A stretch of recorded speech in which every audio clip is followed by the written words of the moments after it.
효준이 아이를 임신한 미림이 시어머니 이선순의 집에 들어와 살게 되면서 효심이와 미림이 손잡고 25년 전에 집을 나간 아버지를 찾아 나서게 되었어요.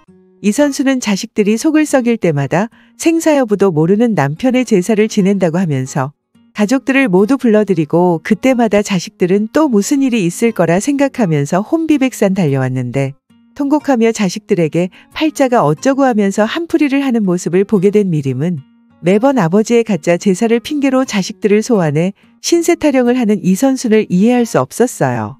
똑 부러지는 미림은 근본적인 문제를 해결해야 이런 일을 해결할 수 있다는 생각을 하고 생사도 모르는 제사는 부당하다며 집 나간 아버지를 찾아야 한다고 폭탄 선언을 해요.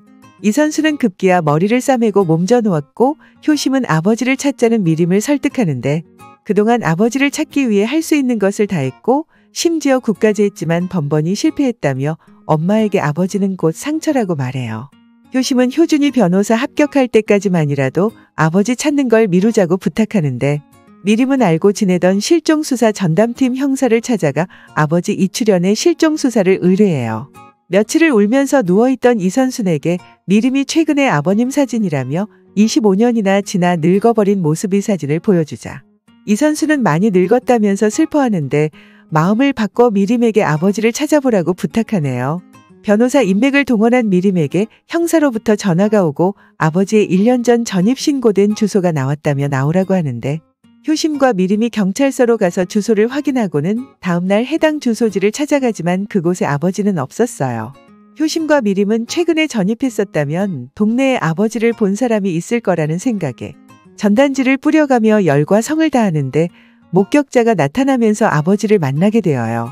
그런데 궁금한 것은 지금 아버지는 어떻게 살고 있고 왜 25년 전에 집을 나가서 한 번도 연락하거나 찾아오지 않았는지가 많이 궁금해지는데 효심이 아빠는 평생 과부로 살았던 어머니의 외아들로 법대를 나와 사법고시를 보았지만 번번이 시험에 떨어지자 고등학교 윤리선생님으로 취업하게 되었고 가정 형편이 어려웠던 어머니는 의천시장 돈 좀 있는 쌀집 딸인 이선순이 마음에 들어 아들과 결혼을 시켰어요.